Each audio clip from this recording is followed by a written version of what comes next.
Bonjour, mesdames et messieurs, et bienvenue à votre édition dominicale de cette semaine d'Androtrie, un 13 février. Donc, on en profite possiblement pour fêter la Saint-Valentin. Et ce soir, il y aura la fameuse partie du Super Bowl. Qu'est-ce qu'on vous parle cette semaine d'Androtrie? Il sera question de 3 conseils municipaux. En effet, cette semaine, ce fut Berthierville, Sainte-Geneviève-de-Berthier et la Visitation de l'île du Port qui a présenté ses conseils municipaux. Il sera entre autres question de zonage. Au niveau de Sainte-Geneviève, il y a eu une poursuite de la part des serres Coulombes qui a eu comme effet que les serres Coulombes poursuivent Sainte-Geneviève concernant l'alimentation en eau potable. Et au niveau de la Visitation de l'île du Port, vous avez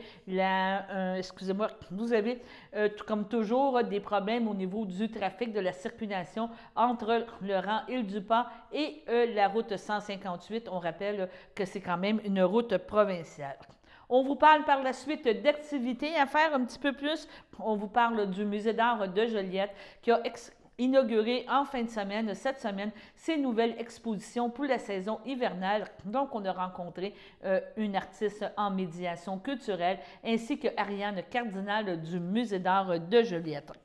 Cette semaine, ce fut aussi la semaine pour l'éducation internationale et nous avons eu la chance de rencontrer Laura Vergueran du Crédit qui nous a parlé de l'importance de cette semaine et de l'implication des gens dans l'éducation internationale au niveau de la coopération. Vous avez aussi le concours Osez jeunes, mon boss c'est le meilleur et nous avons rencontré Danae Bibeau qui nous parle de cette promotion du Créval avec le programme Osez jeunes qui favorise la persévérance scolaire et qui permet aux jeunes d'avoir une meilleure relation, on pourrait dire, études-travail avec les employeurs et c'est la chance pour les étudiants, les travailleurs de présenter leur meilleur employeur. Nous avons aussi présenté une entrevue avec Quentin Cour qui est un des intervenants à CJE. Il nous avait parlé de la semaine dernière d'activités avec CJE, Carrefour Jeunesse Emploi, et c'était la suite de l'entrevue concernant les activités du Carrefour Jeunesse Emploi. Et en terminant, une entrevue très intéressante avec belle grande fille Sophie Anne qui a présenté un spectacle à la Chasse-Galerie. On rappelle que les spectacles ont recommencé en présentiel dans la région ici.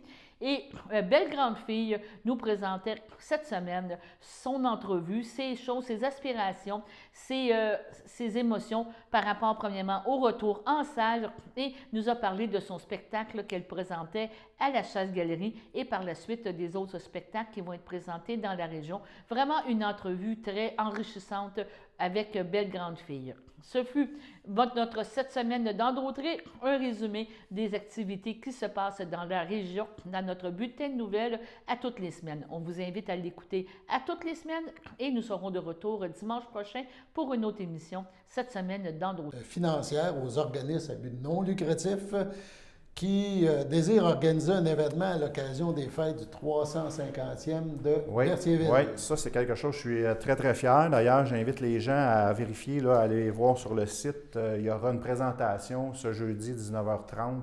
Évidemment, ça se fait par Zoom. On aurait voulu le faire avec un grand public qui est dans une salle, mais on ne peut pas le faire. Dans le cadre du 350e, sur notre budget 2022, on a réservé un montant de 200 000. 200 000 $. Là-dessus, il y a une somme de 50 000 $ qui est pour des commandites pour les organismes à but non lucratif qui voudraient s'impliquer et organiser quelque chose, évidemment, avec un volet 350e. Donc, il y a toute une grille à compléter. Évidemment, ça peut être quelque chose de local, très local, qui rassemble les gens de Berthier. Ça peut être quelque chose de plus régional, plus provincial. Donc, chaque organisme, on fait la présentation aux organismes, les gens sont invités à aller s'inscrire pour voir la présentation. Il y aura une présentation, évidemment, il y aura mon mot de présentation, il y aura la directrice générale, Mme Dupois, qui va faire, disons, elle va présenter le cadre financier de ça. Et il y aura aussi Mme Marie Gauvreau-Leblanc, notre directrice des loisirs, qui va expliquer peut-être plus en détail. Puis ce qui est important là-dedans, là, j'ai parlé d'un montant de 200 000, puis j'en profite parce que ça faisait partie du budget. On n'a pas eu l'occasion d'en parler. Le 200 000, évidemment, il reste 150 000, mais je veux juste rassurer les gens, on ne veut pas que ce soit de l'argent pour faire juste un gros party. Il y aura des choses qui vont rester, qui vont être symboliques. Entre autres, il y a des montants qui vont être mis sur certains parcs, aménagements, avec peut-être donner un petit peu un volet spécial à différents parcs, de l'affichage. Il y aura des trucs qui vont rester c'est pas juste de l'argent d'épicerie, mettons. C'est pas. Qu'au lendemain des événements, oui. c'est fini. Non, il y a des choses. Il va en avoir pour regrouper les gens. Et d'ailleurs, mettre de l'action dans Berthierville. Oui, et d'ailleurs, spécial, c'est que pourquoi on fait appel, c'est parce qu'on veut vraiment que tout le monde soit impliqué. C'est pour ça qu'on fait appel aux organismes à but non lucratif. On veut les impliquer, on veut qu'ils s'entraident entre eux. Puis moi, dans ma campagne électorale, je parlais de se rassembler. C'était le premier volet de mon projet. Puis le 350e, c'est le moment idéal pour ça. Dans votre vision, la ville doit être un rassembleur. Oui. Doit rassembler, oui. Pas nécessairement l'organisateur. Pas nécessairement celui qui dit c'est comme ça qu'on va s'organiser. Vous comprenez? C'est un petit peu de la délégation. Puis, bien, chaque projet, écoutez, ça peut. Je verrai les montants, mais il y a des montants, des organismes qui vont s'impliquer. Plus les critères, plus l'événement sera rassembleur, plus il sera visible aussi, bien, je pense que les sommes sont importantes. C'est un petit document comme ça, oui. qui est imprimé justement à partir du site. Oui, il est disponible sur le site. C'est ça. Effectivement. Puis, les gens qui ont une idée ou qui veulent faire de quoi, bien, ils ont juste à s'inscrire pour la rencontre. Oui, c'est tout simplement par curiosité, si vous voulez voir qu'est-ce qu'il y en est. Prise excédentaire. On parle d'assez près des sorties d'autoroute qui ont été refaites, ça a dégagé évidemment d'immenses espaces. Oui. D'un côté, entre autres, on parle entre le McDonald's puis l'autoroute. La même chose de l'autre côté. Fait qu'évidemment, c'est quelque chose que la ville aimerait procéder.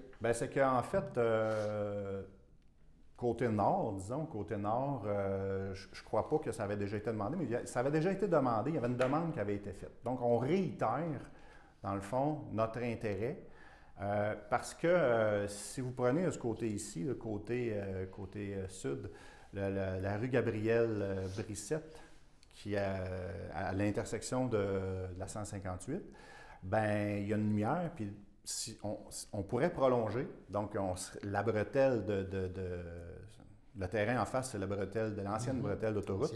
Donc, nous, on aimerait faire l'acquisition parce qu'éventuellement, cette rue-là, Gabriel-Brissette, pourrait se développer de ce côté-là dans un secteur, c'est un secteur industriel, qui rejoindrait, si on veut, la rue de la Melchior, là, dans Matra-Place et tout ça. Donc, tout le long de l'autoroute, à côté du McDo, dans le fond, il pourrait y avoir une voie là et avec, évidemment, des lots, des terrains à développer. Ce n'est pas quelque chose de court terme, mais c'est quelque chose qu'on pense. Et de l'autre côté, c'est la même chose. Pour les gens qui ne savent pas, là, de l'autre côté de l'autoroute, Harvey's, Shell et tout ça, c'est sur les terrains de Berthier. Donc, en face de ça, il y a du potentiel aussi. Donc, on fait la demande. C'est un mot important. Il y a du potentiel. Du potentiel. Très, très, très important. C'est des choses qu'on a ou que peut-être on aura là, à ce niveau-là. On revient au niveau des loisirs. Je saute un point ou deux. Là. À chaque année, on renouvelle. Il y a une entente pour les terrains de soccer. Berthierville en a un. Maintenant, depuis une couple d'années, Sainte-Geneviève de Berthier en a un. Fait que la ville et Sainte-Geneviève s'entendent. C'est plus simple, je pense, pour l'association de soccer de faire jouer ces jeunes sur les deux terrains. Oui, parce que le soccer, c'est très populaire. Beaucoup de jeunes de la région, mais les gens de Berthier et les gens de Sainte-Geneviève, on possède un terrain de beaux terrains qui sont réglementaires. Donc, c'est un échange parce que c'est difficile si on avait seulement qu'un terrain, pour avoir joué au soccer longtemps, là, quand il est piétiné sans arrêt, ça finit que le terrain se détériore. Là, c'est un échange qu'on a. Les jeunes de Sainte-Geneviève font partie d'équipes de Berthier et les jeunes de Berthier peuvent aller jouer là-bas. Donc, c'est un échange de terrain. Puis il y a été aussi question, là, bien, ça aussi, c'est à chaque année. Là, on parle qu'il y a des ententes Berthierville, Sainte-Geneviève au soccer, mais aussi la ville, il va de tarifications qui sont différentes. Il y a des jeunes qui ne sont pas d'une municipalité où il y a une entente. Fait qu'il y a des différences de prix parce qu'on veut un petit peu ceux, soit qui ont une entente ou qui sont de Berthierville, aient un avantage. Oui, c'est ça. Ben, en fait, c'est que c'est le prix, c'est le prix de revient, dans le fond, de l'utilisation, ce qu'on calcule que ça prend en entretien et tout ça. Et évidemment, il y a un prix d'inscription au soccer, à l'association. Ça, c'est pour leur administration à eux. Mais le montant de 125 $, c'est pour l'entretien des terrains, et ainsi de suite, l'éclairage, tout ça. Donc, Berthier et Sainte-Geneviève vont bénéficier de ça. Il y a deux prix, là, 125, 144, je crois, 145. Concernant le dossier des Sailles-Coulombe, je vais vous le lire. Attendu que les Sailles-Coulombe ont intenté une poursuite judiciaire à l'encontre de la municipalité, attendu qu'il y a lieu de mandater une firme d'avocats pour protéger les droits et les intérêts de la municipalité, attendu que le litige implique l'entente de fourniture d'eau avec les municipalités de Berthierville et Saint-Ignace-de-Loyola et qu'il y a lieu de mettre ces municipalités en cause pour qu'un jugement final leur soit opposable. Il est proposé appuyé par, de mandater la firme Bélanger-Sauvé pour répondre à la poursuite judiciaire intentée par les Sailles-Coulombe, Inc., à présenter une demande reconventionnelle et à mettre en cause les municipalités de Berthierville et de Saint-Ignace-de-Loyola. Une copie de cette résolution devra être transmise à Berthierville et à Saint-Ignace-de-Loyola. C'est clair pour tout le monde? Un proposeur, un secondeur. Le ministère des Transports du Québec demande de sécurisation de l'intersection de la route 158 et durant de l'île du Port. Attendu que la municipalité détient une intersection sur la route 158 vers le rang de l'île du Port permettant l'accès aux résidents, attendu que la limite de vitesse à cet endroit est fixée à 80 km/h par le ministère des Transports du Québec, attendu que la dangerosité de l'intersection en raison de la vitesse et du manque d'aménagement de protection, il est proposé par, appuyé par et résolu que la municipalité de la Visitation de l'île du Port envoie une demande de sécurisation de l'intersection de la route 158 durant de l'île du Port au MPQ.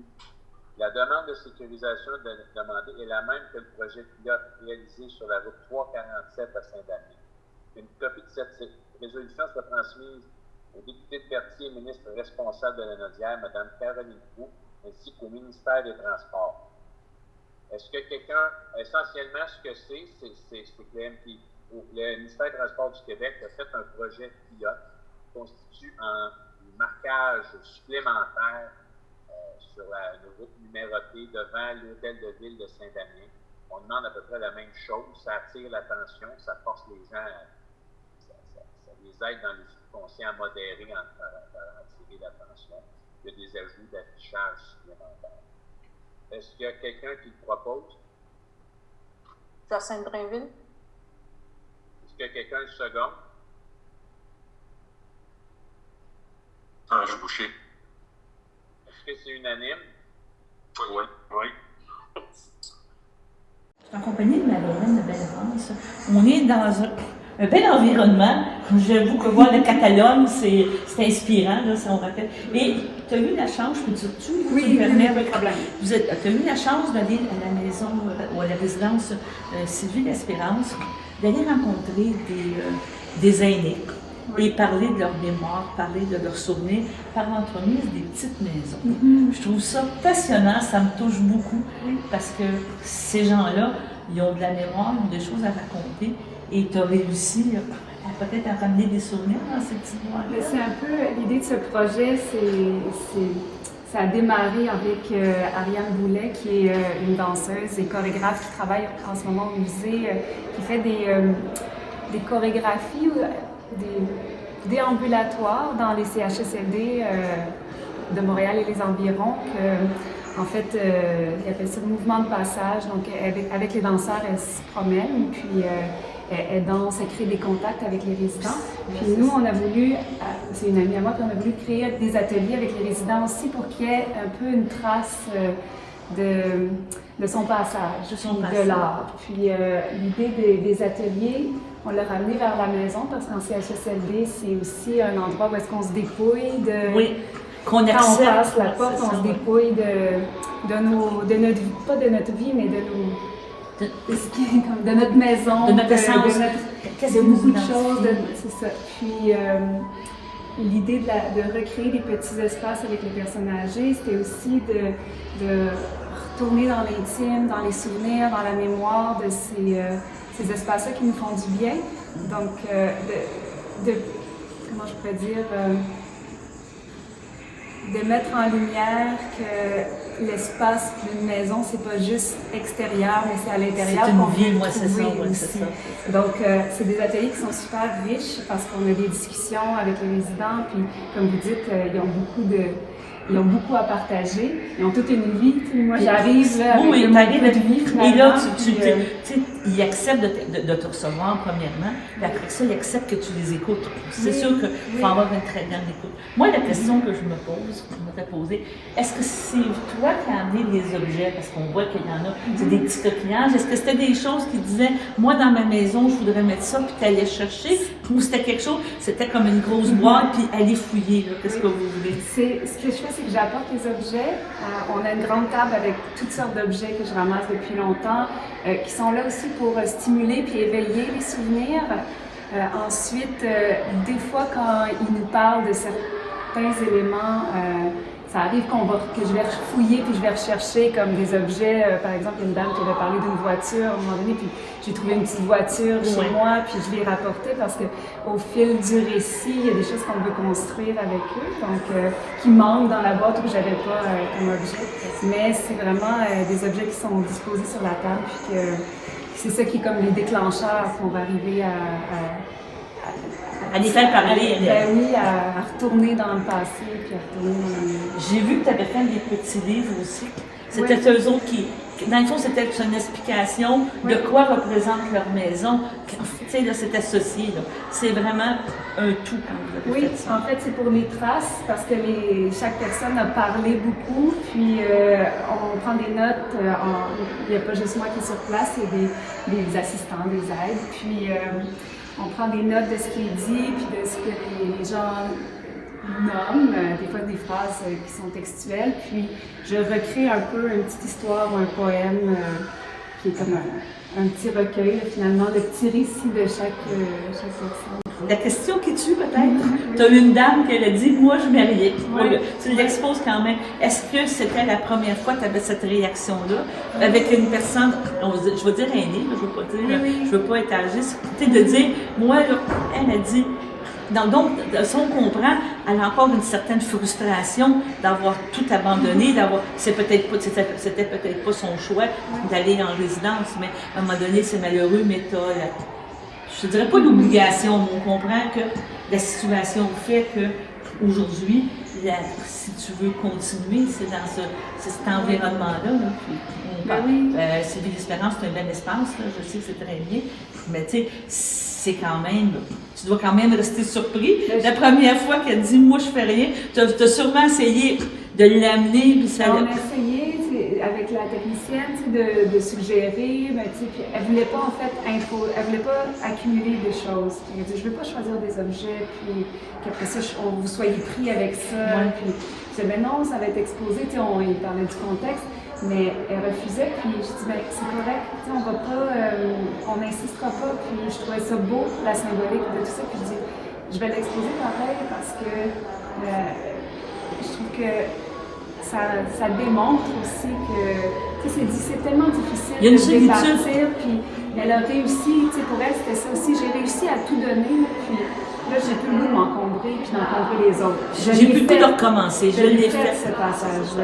Est-ce qu'ils sont conscients, je veux dire le mot peut-être pas gentil, là, mais est-ce qu'ils sont conscients qu'ils sont exposés au musée? Oui. Est-ce qu'ils sont venus? Est-ce qu'ils ont Ils la sont pas venus encore à cause des mesures sanitaires, c'est difficile, mais comme ça va jusqu'en avril, on a le souhait, on croise les doigts qu'on va pouvoir faire un groupe et que les résidents vont venir. Mais oui, ils étaient super contents, ils étaient fiers.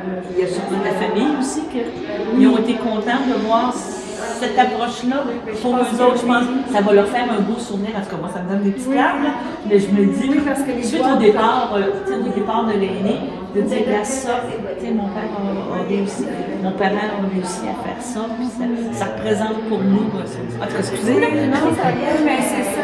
Ça m'a joué beaucoup. Pour eux aussi que ça revienne dans l'espace, parce qu'après le musée, ça retourne, tu sais, dans leur chambre. Puis pour moi, c'est important. Ça reste comme une petite maison à eux, puis il y a des petits systèmes d'éclairage à l'intérieur, donc c'est comme des petites veilleuses, puis après ça reste dans la famille. En terminant,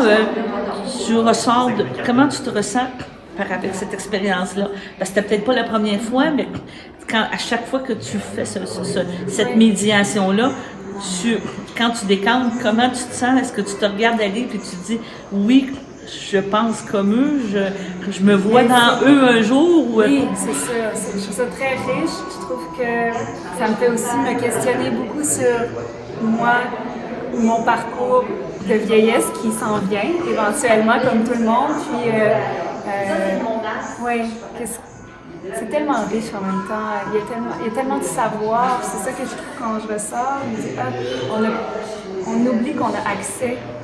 Et chaque individu est un livre de savoir. Oui, mais ça se perd, là, parce que quand tu parles de ces gens-là, c'est des gens qui ont vécu beaucoup le 19e siècle, le début, beaucoup, comme il disait, de pauvreté, ils étaient bien, là.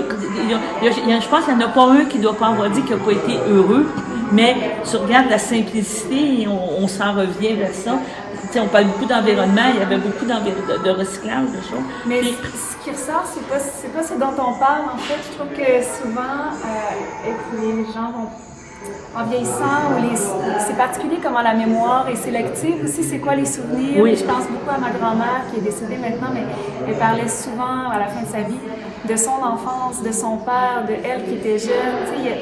Qu'est-ce qui fait que la mémoire garde certains souvenirs plus que d'autres? C'est ça que je trouve intéressant.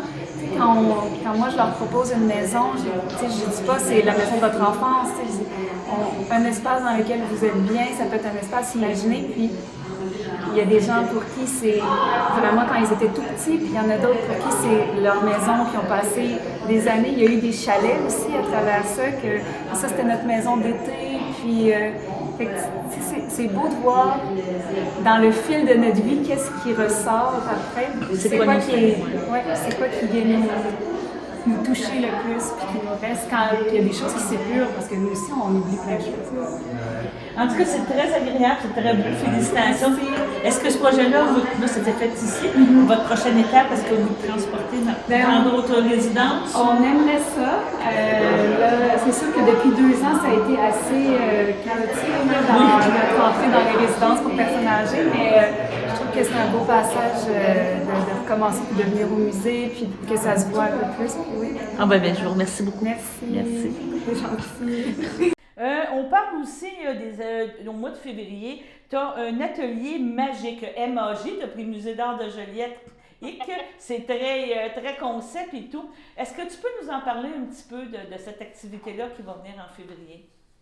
Dans le fond, l'atelier magique comme tel, c'est des rencontres dominicales, donc du dimanche, pour les familles. Pas qu'il n'y a pas juste des familles qui viennent, il y a aussi des fois des adultes là, qui viennent participer à cet atelier-là. Et dans le fond, c'est l'occasion de travailler une thématique à travers 3 ou 4 différentes stations. Donc, les enfants vont, par exemple, travailler, je ne sais pas moi, de la peinture à une station, à l'autre, ça va être des encres, puis à l'autre, ce sera travailler sur des acétates, par exemple.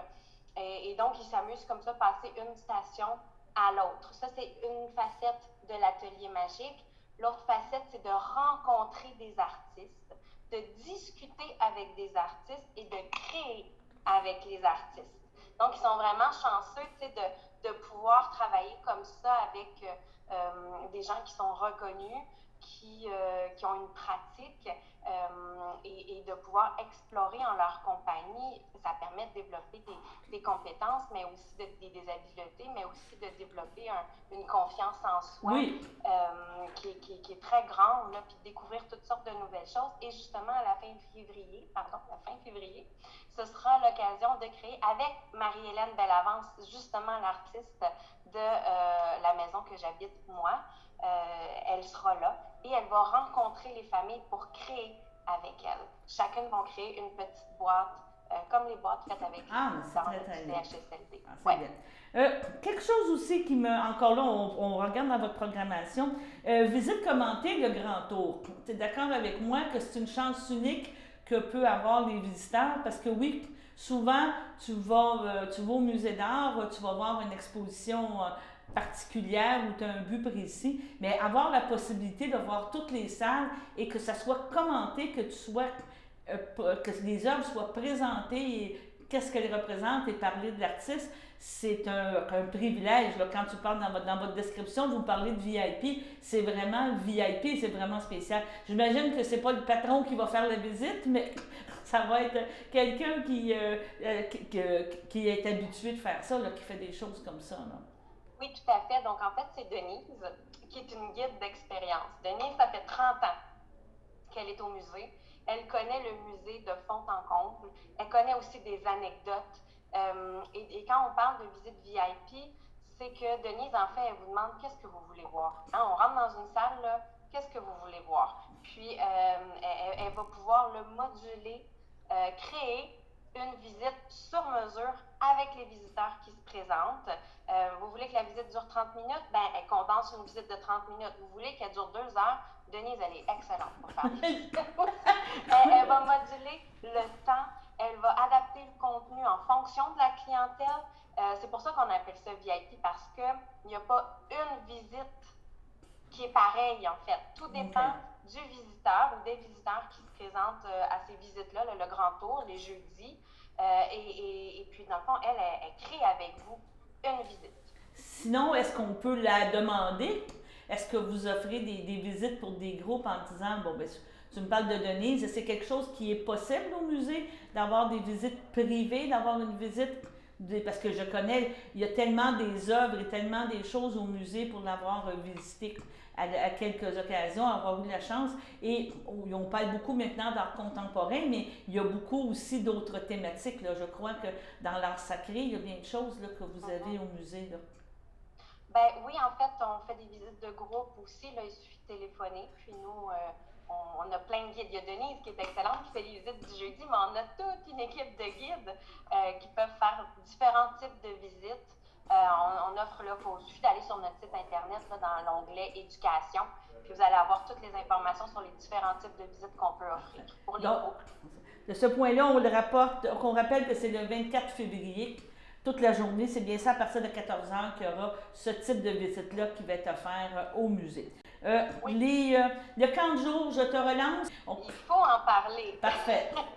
On a travaillé fort sur le camp de jour de la relâche. Donc, c'est un camp de jour avec des places très limitées parce qu'il est plus petit que le camp estival, hein, pour toutes sortes de raisons liées aux mesures sanitaires. C'est un camp de jour, dans le fond, on initie les enfants de 5 à 11 ans aux différents métiers dans un musée. Donc, ils vont avoir l'occasion de rencontrer les commissaires, les conservatrices, les techniciennes, de discuter du rôle de ces employés-là. Et par la suite, ils vont créer leurs propres expositions. Donc, à travers la semaine, évidemment, c'est un camp artistique. Ouais. Donc, ils vont participer à toutes sortes d'ateliers, créer des œuvres d'art. Et à la fin de la semaine, ils montent leurs propre exposition, et vont pouvoir faire visiter à leurs parents, leurs amis, le résultat, en fait, de leur travail là, pendant la semaine. Maintenant, on ne fait pas juste être à l'intérieur, on va jouer aussi dehors, créer dans la neige, avec la glace. On fait aussi des jeux pour s'amuser. Tu sais, c'est un camp de jour là, qui est très, très, très stimulant au niveau artistique, mais qui nous permet aussi d'aller bouger à l'extérieur. Donc, c'est un camp, moi, considère comme étant très complet. C'est ça. Donc, qu'est-ce que tu me dis, c'est qu'il y a un aspect pédagogique, il y a un aspect artistique et il y a un aspect aussi ludique et jeu et tout qui est offert. Donc, ça, il reste encore des places, c'est pour ça qu'on en parle encore aujourd'hui, où il y a encore de la disponibilité, oui? Il reste quelques places encore. Dans le fond, le camp de jour, pour nous, il est de 9h à 4h et on a un service de garde gratuit de 8h à 9h et de 4h à 5h. Donc, ça vaut la peine aussi là, de pouvoir en profiter. Donc, en résumé, on peut dire, aller sur le site du Musée d'art de Joliette, c'est toujours une belle fourmilière, il y a plein de choses à découvrir, à faire, et puis planifier encore là vos belles fins de semaine. Là, les restos sont ouverts à Joliette. On peut recommencer à vivre, aller faire un peu de patinage, aller faire une marche sur la patinoire à Joliette, sur la rivière l'Assomption, arrêter au musée, souper, donc des belles activités pour les prochaines fins de semaine à venir. Je suis en compagnie de Laura Vergara, c'est bien ça, je dis de la bonne façon, qui est chargée des programmes en éducation et la citoyenneté mondiale au Crédil. Premièrement, bonjour Laura, merci de venir nous parler aujourd'hui. Et on fait l'entrevue en lien avec la Semaine de développement international qui est pan-canadien cette année, c'est vraiment la semaine aujourd'hui, à partir du 7 février jusqu'à la fin de la semaine. Merci d'accepter de faire une entrevue avec nous. Laura, on va commencer à parler du Crédil parce que justement, l'éducation internationale, c'est une de ses missions, un de ses mandats. Est-ce que tu peux m'en parler un petit peu? Oui, le Crédil, c'est le Comité régional d'éducation pour le développement international de la Naudière. On est un organisme communautaire situé à Joliette. Puis, depuis plus de 40 ans, on fait de l'éducation, la sensibilisation du public par rapport à l'international, aux enjeux internationaux. Puis, c'est un peu avec cette vision-là ou avec cette intention que le Crédil est mis dans la Naudière. Puis ensuite, on a commencé à faire d'autres actions de solidarité. Mais on trouve que la mission du Crédil, c'est vraiment d'accompagner les Lanaudois à mieux connaître les enjeux d'actualité, les différentes réalités qui sont vécues par d'autres sociétés dans le monde.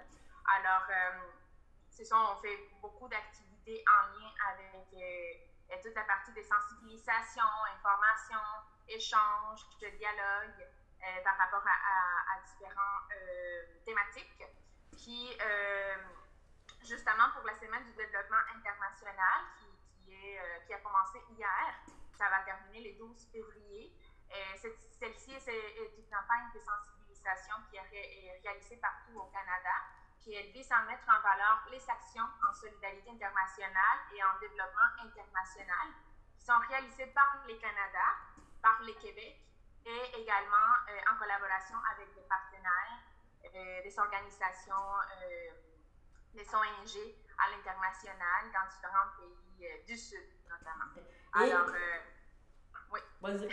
Donc, je voulais t'amener à parler du thème de cette année, la réflexion qui a été, et je pense qu'elle est très d'actualité. Tout est d'actualité, mais encore plus, je pense, cette année, et c'est sur les inégalités, c'est bien ça?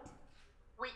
Cette année, à l'occasion de la Semaine du développement international, on invite la population lanaudoise et québécoise en général à réfléchir aux enjeux d'inégalité et à l'importance aussi de la solidarité dans la construction d'un monde plus pacifique, plus inclusif et plus prospère. Parce que c'est ça, nous avons vécu récemment, depuis 2020, une situation difficile en lien avec la pandémie. Et cela a occasionné également beaucoup de situations d'inégalité, d'injustice qui se sont malheureusement exacerbées avec le temps. On essaie d'inviter la population à réfléchir un peu plus comment la pandémie, la crise sanitaire a fait en sorte qu'il y a beaucoup d'enjeux qui se sont... c'est ça, beaucoup de on pourrait dire ajouter, il y a beaucoup de nouveaux qui se sont ajoutés. Ouais, il y a eu certains reculs par rapport aux choses qui avançaient bien. On a vu que l'égalité femmes-hommes s'est vue un peu plus présente pendant toute la pandémie, puis la question des confinements, la violence envers les femmes, toute la répartition inégale des rôles. Oui. À la maison, ici au Québec, on l'a vu. Puis à l'étranger, c'est sûr qu'on... Parce que c'est une réalité aussi, là, la différence, comme tu me parles, homme-femme, on en entend parler dans certains pays. On parle de l'Afghanistan, un exemple qui est présentement, je pense, le gros sujet au niveau des inégalités, mais ça s'est encore plus élargi à cause de la pandémie. L'éducation, je pense que c'était un enjeu qui était déjà principal au niveau de l'international, au niveau de la collaboration internationale d'éducation, et c'était encore pire. Les inégalités ont vraiment été plus marquées pour l'éducation. L'accès au vaccin, on en parlait tantôt en pré-entrevue, c'est encore là un exemple qu'on peut voir. Là, il y a beau avoir eu les programmes COVAX, on dirait que les vaccins ne se rendent pas. La solidarité est pensée, mais elle n'agit pas. Je ne sais pas si je pourrais dire le bon terme, là, mais il y a entre la volonté et le faire, je pense qu'il y a encore beaucoup de marge. Hein?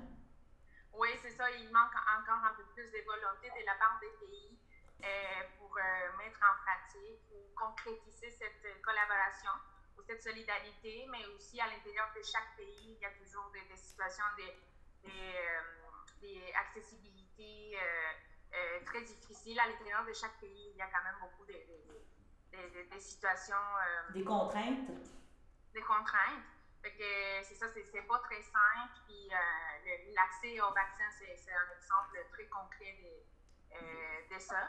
Puis pour la partie éducation, l'accessibilité d'éducation aussi, par exemple pour les filles, c'est vu encore une fois touché par tous les confinements, la fermeture d'écoles, etc. Fait que c'est sûr que ça a un impact direct sur les enfants, surtout sur les filles. Puis on sait que c'est pas tous les enfants qui avaient nécessairement accès à ces cours à distance, étant donné qu'ils n'avaient pas tous accès à Internet, par exemple. Ça fait en sorte qu'il y a eu un peu plus d'écart, des situations d'inégalité. Oui, c'est ça. C'est ça, on en parle maintenant d'une autre façon, c'est de participer à des stages. Tu me disais que c'était plus difficile quand vous faites du yo-yo, là. Vous partez, vous arrêtez, vous recommencez, mais c'est une des possibilités aussi de s'implication, hein, au niveau des stages. Oui, présentement, c'est sûr qu'on n'en voit pas des gens, mais le travail continue toujours. Même, c'est ça, pendant la pandémie, on a continué à soutenir les populations qu'on soutient avec nos projets de solidarité au Togo, en Bolivie et au Pérou. On accompagne ces populations dans le développement des projets pour atténuer les impacts des changements climatiques. Et on soutient également les filles et les femmes des communautés. Puis dans le contexte des pandémies, on appuie les populations à se remettre rapidement un peu des impacts créés par la crise. Fait que c'est ça, on a travaillé très fort avec nos partenaires.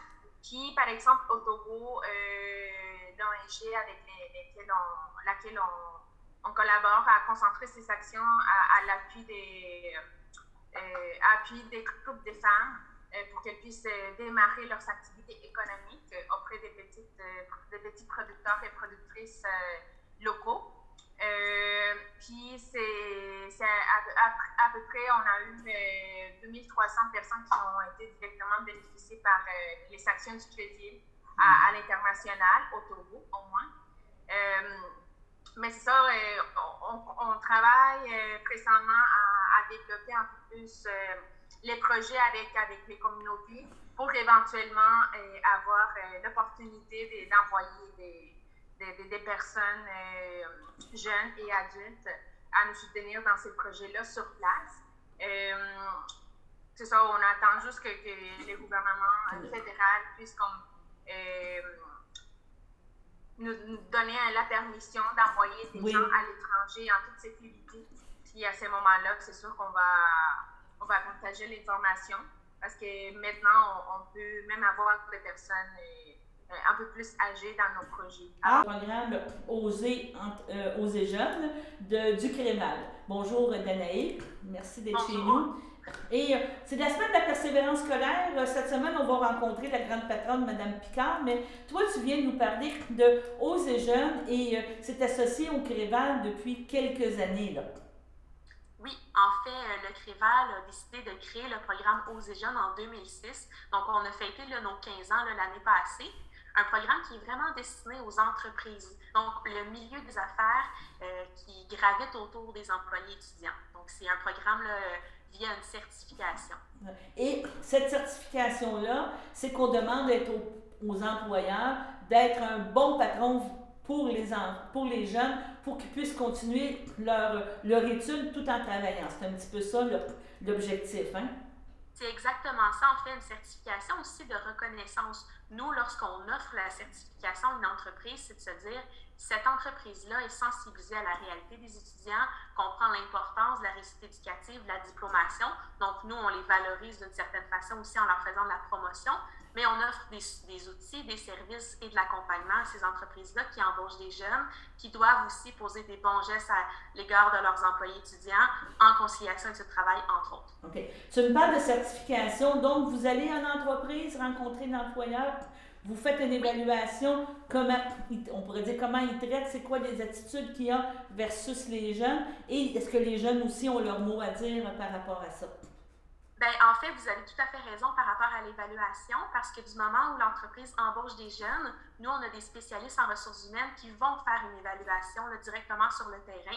Donc, d'environ 45 minutes, une bonne discussion à savoir quels sont les gestes qu'ils posent, est-ce qu'ils sont flexibles au niveau des horaires, est-ce qu'ils font des activités pour les journées de la persévérance scolaire, entre autres. Et oui, il arrive parfois que l'évaluateur va parler à un jeune juste pour voir un peu c'est quoi la dynamique entre l'employé étudiant et son employeur. Et à partir de cette évaluation, il y a 3 niveaux. Donc, ça va de bronze à or. OK. Dans la région, ici, dans la Naudière, on en a beaucoup. On est tous dans le or, on est bon, on n'est pas trop délinquants. Ça varie. En fait, c'est sûr que les niveaux vont varier dépendamment si les gens embauchent des jeunes ou pas, parce qu'il y a un niveau qui est associé aussi simplement à valoriser l'éducation. Donc, c'est un niveau qui est ruban. Mais au global, là, on en a environ 370 entreprises certifiées et des employeurs or, on en a 53. Donc, c'est quand même bon. Un bon chiffre parce qu'ils deviennent partenaires aussi avec nous pour la promotion du programme. Okay. Quand on parle justement de jeunes conciliation, on parle pour les parents conciliation travail-famille, c'est aussi une des problématiques. Hein. Conciliation travail-études et ça crée beaucoup de, comment je peux dire ça, je dirais pas d'incertitude, mais beaucoup de stress pour les jeunes. Là, parce que quand les jeunes ont découvert, on pourrait dire, l'attrait de l'argent, avoir une certaine indépendance, c'est difficile des fois de les maintenir à l'étude. Et contrairement, tu sais, là, l'employeur aussi, là, il a besoin d'employés. On sait qu'on a une grosse pénurie, que des fois l'attractivité de l'argent est très forte. Là. C'est un enjeu, effectivement. Ça fait plusieurs années que c'est le cas dans la Naudière et un peu partout au Québec, mais là, dans les dernières années, c'est encore plus fort. En fait, la conciliation et le travail, ça peut commencer très tôt. Il y a des jeunes de 13 ans qui vont commencer à travailler. Bon, vous l'avez dit, il y a le gain de l'argent, il y a d'avoir plus de responsabilités, une autonomie financière, mais il ne faut pas oublier que la priorité pour ces gens-là, c'est leurs études, parce que bon, c'est important d'avoir un diplôme, on ne le répétera jamais assez.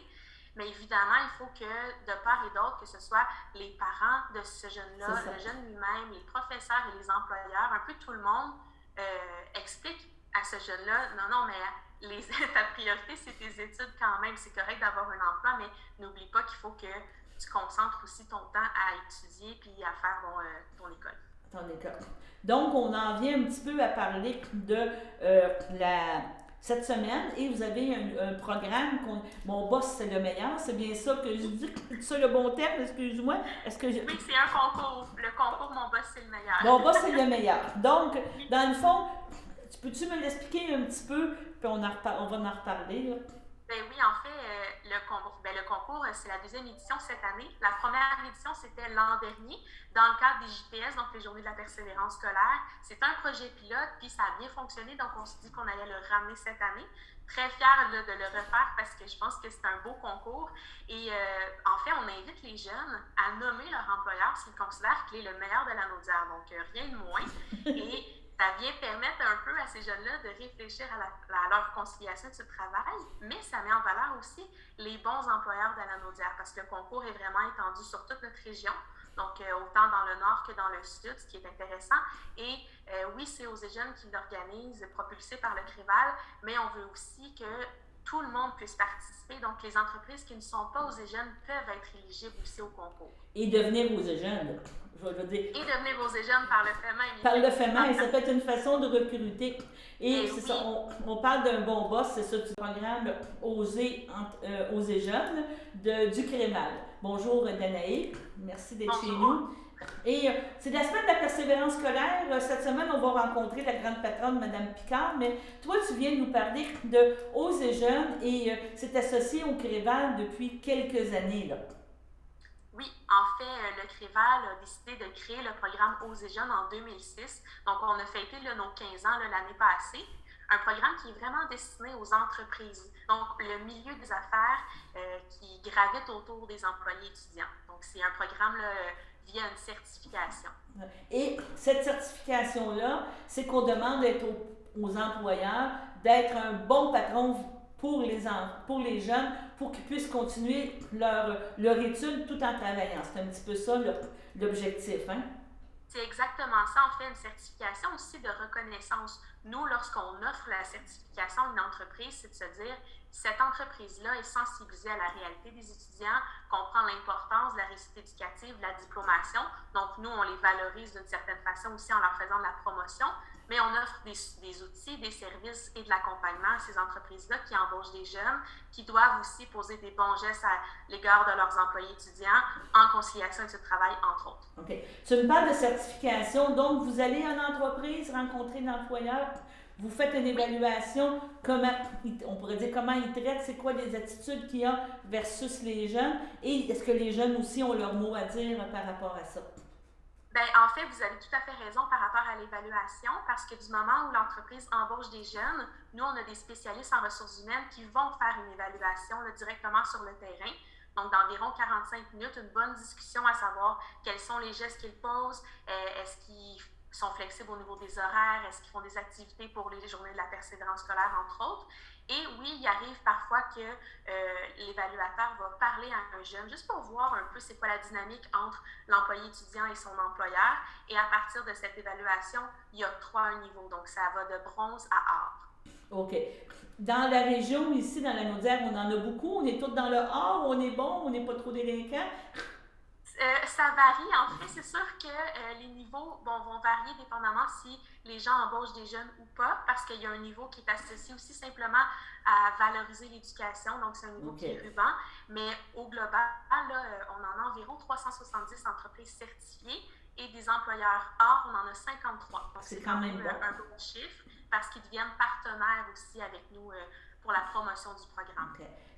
Quand on parle justement de jeunes conciliation, on parle pour les parents conciliation travail-famille, c'est aussi une des problématiques. Hein. Conciliation travail-études et ça crée beaucoup de, comment je peux dire ça, je dirais pas d'incertitude, mais beaucoup de stress pour les jeunes. Là, parce que quand les jeunes ont découvert, on pourrait dire, l'attrait de l'argent, avoir une certaine indépendance, c'est difficile des fois de les maintenir à l'étude. Et contrairement, tu sais, là, l'employeur aussi, là, il a besoin d'employés. On sait qu'on a une grosse pénurie, que des fois l'attractivité de l'argent est très forte. Là.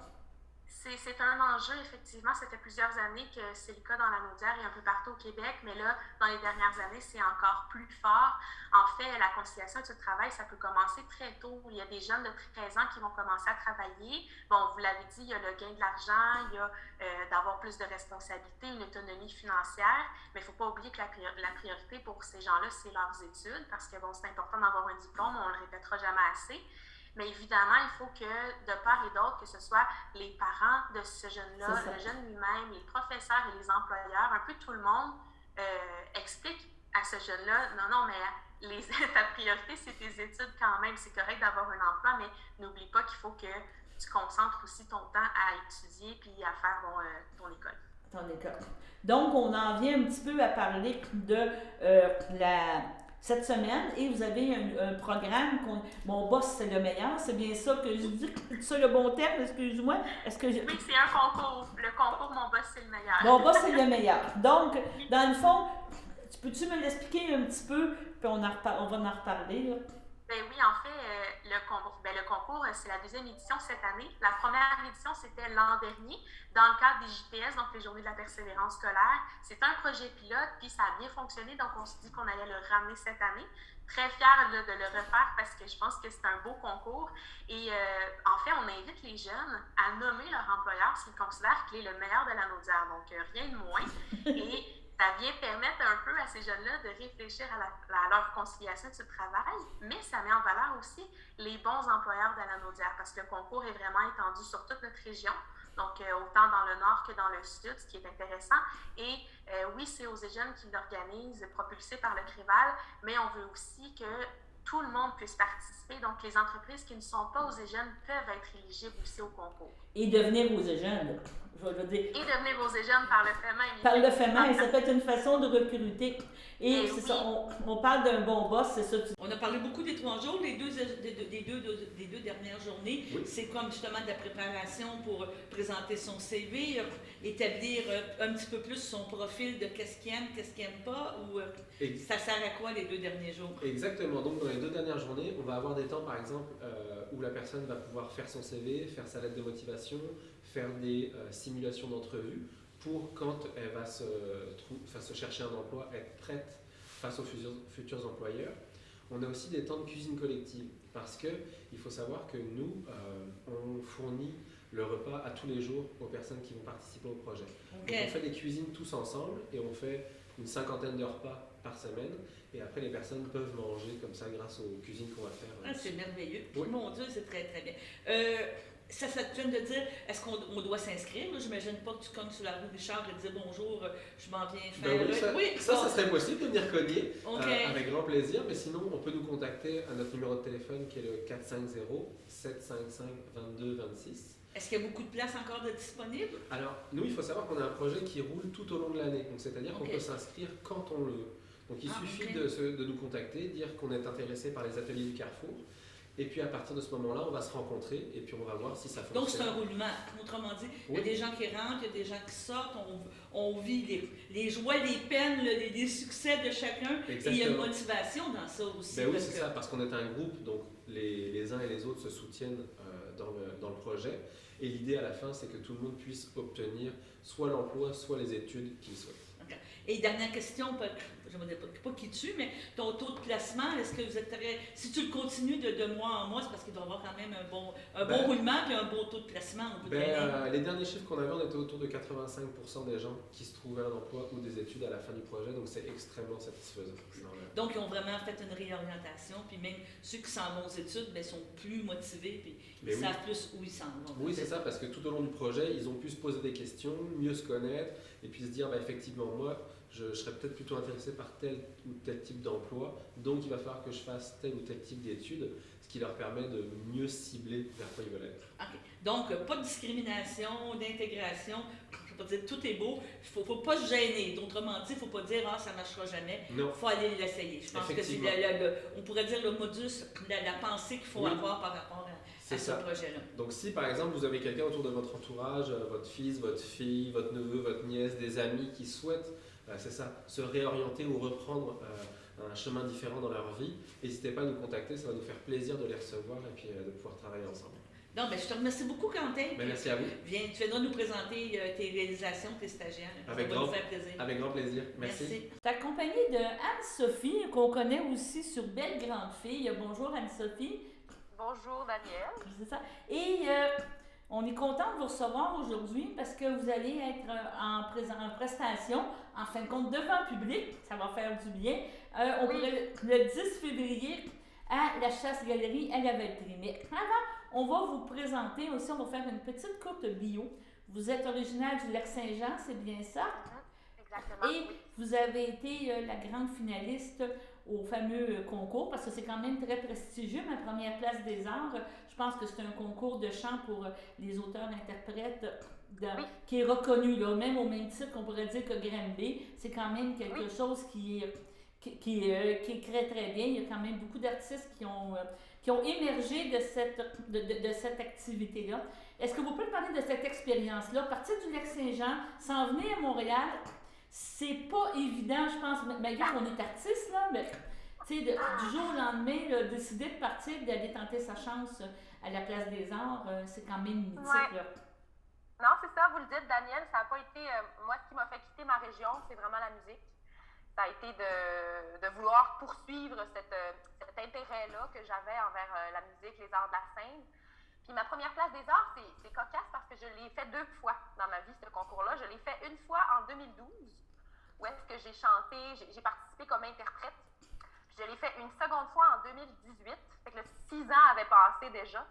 Puis où est-ce que là, j'avais les compositions là, derrière la cravate, j'avais mes propres compositions à présenter, mon projet Belle Grand Fille. Fait que puis j'ai eu la chance de remporter là, cette année-là, j'ai gagné. C'est mon premier concours avec mes chansons, puis j'ai gagné. J'étais bien contente, c'est un beau coup de pouce.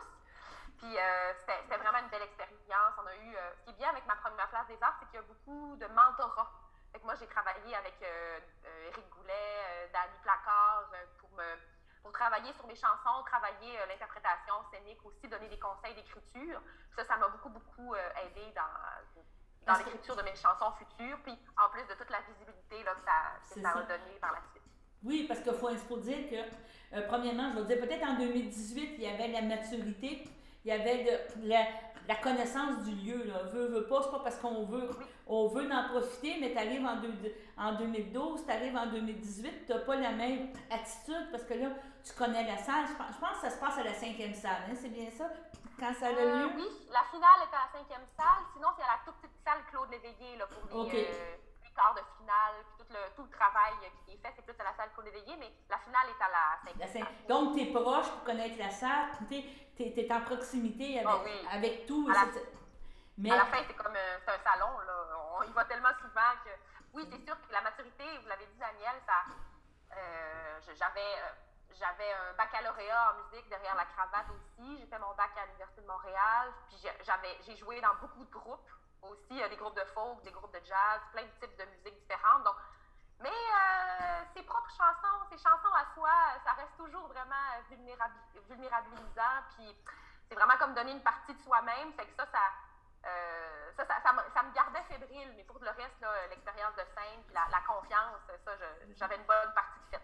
Est-ce qu'on doute quand on compose?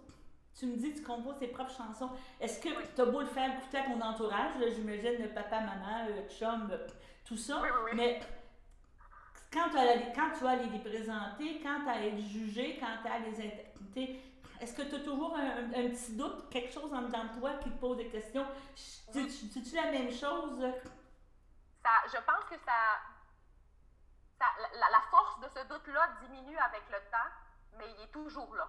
Fait que l'intensité du doute, peut-être qu'il y a un genre de lâcher prise ou de laisser aller qui vient avec la confiance, mais si on parle spécifiquement des concours, ça c'est vraiment, c'est terrible. C'est des concours, c'est formateur, mais en même temps, c'est incroyable. De comparer des artistes ensemble, puis toute l'espèce de pression que ça met, c'est une bonne école, mais c'est difficile là, à gérer. Je pense peu importe où est-ce qu'on est rendu dans notre carrière, la comparaison, l'espèce de...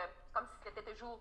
Comme si on hiérarchisait, dans le fond, les propositions artistiques, c'est toujours difficile, mais oui, le doute reste là. C'est juste que c'est ça, comme je disais, je pense qu'il diminue un petit peu là, avec le temps qui passe.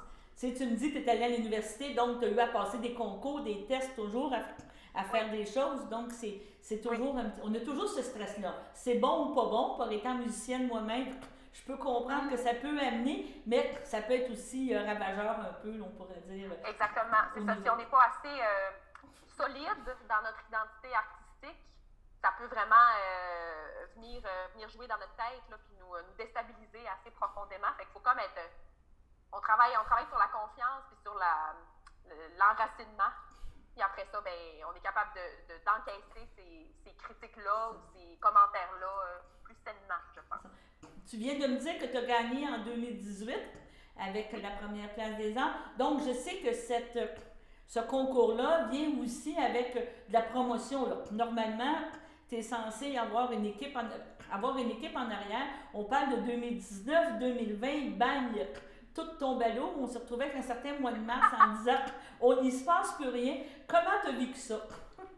C'est peut-être la question qui tue, là, mais est-ce que. Ça, 2020, moi j'ai été chanceuse dans notre malchance collective parce que à ce point-ci, quand la pandémie est arrivée, moi j'avais comme terminé j'ai lancé un mini-album en 2019, suivant la victoire, suivant le concours en ma première place des arts. Puis j'étais rendue dans le cycle album, spectacle, ensuite création, puis on recommence, album, spectacle. Moi, j'étais rendue à création dans mon espèce de cycle. Donc, j'ai eu un 6 mois vide, subitement, complet, pour... j'avais déjà plusieurs chansons là, dans ma besace à chanson, mais là, j'ai vraiment pu travailler avec l'arrangeur de l'album, le réalisateur Marcus Lowry, faire venir des... Je me suis isolée dans ma maison au Lac-Saint-Jean, puis on a fait venir une partie de l'équipe dans la maison. Le photographe pour prendre des photos, le technicien de son, le contrebassiste, tout le monde est venu, puis on a travaillé à réaliser puis à produire le prochain album pendant ce temps mort-là. Donc pour moi, cette pause-là a été bénéfique pour me consacrer plus amplement à l'écriture de Nos Maisons, qui est sortie en 2021. Mais je sais que pour d'autres, ça a été... j'ai des amis qui ont lancé des albums en février 2020. Là, tu te fais complètement rabattre ton élan. Là, c'est terrible. Mais dans mon cas, ça a été un moindre mal.